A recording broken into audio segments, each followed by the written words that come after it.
Bonjour à tous, moi c'est Julien, du coup je travaille chez Extreme Tennis et Padel depuis 2 ans et cette année je passe ma formation de coach en padel, donc le TFP. Et voilà, on va se retrouver si vous le souhaitez pour des petites séries de vidéos ensemble de conseils techniques et tactiques sur le padel. On se retrouve aujourd'hui pour une nouvelle petite vidéo qui concerne la bandera. Donc la bandera c'est un coup spécifique du padel, un des coups les plus spécifiques. Bandera ça veut dire plateau, comme les plateaux de serveur. Le coup de la bandera, c'est un smash qu'on va appeler de conservation ou de récupération du filet. Le but, ça va être de garder ses adversaires au fond quand ils nous ont lobé. Donc ce coup, il va être joué quand on est un peu en retard, on est en train de reculer, on recule, et on va venir jouer une bandera. Le but, ça va être de vraiment envoyer la balle au fond du court, derrière la ligne de fond de court pour que les adversaires restent en fond de court. Okay, donc l'effet qui va être recherché dans la bandera, ça va être d'avoir cet effet-là. On va venir en contact avec la balle et on va glisser dessous comme ça. Ce qui fait que la balle va avoir un effet rétro.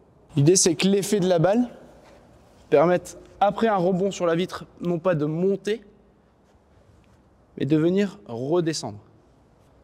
Pour que les adversaires soient contraints de défendre en bas et de nous relever une bonne balle.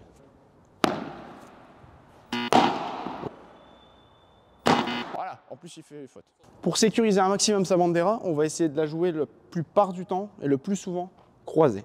Croisée, long derrière la ligne comme je l'ai dit. Maintenant, petit point technique sur la bandera.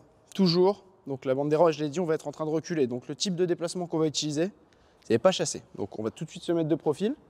On place la raquette comme je l'ai dit en plateau. Donc plateau, le tamis, il regarde le plafond. On va avoir le coude qui est ici, semi-fléchi, à hauteur d'épaule.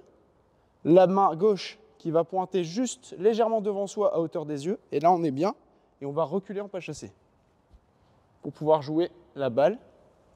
Et ensuite, ravancer. C'est ça le plus important, c'est que après une bandera, récupération du filet. Donc je ravance d'un petit pas, reprise d'appui, et je vais jouer souvent une volée.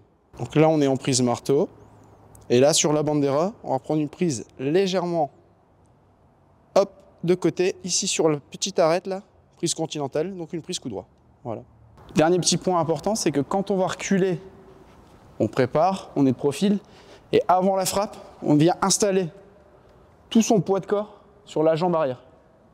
Parce qu'il y a beaucoup trop de joueurs qui sont ici et qui sautent en faisant leur bandera. Alors c'est très bien, mais à un niveau débutant intermédiaire, c'est beaucoup plus simple d'être stable et d'avoir le pied ici, posé au sol pour transférer le poids et repartir à l'avant.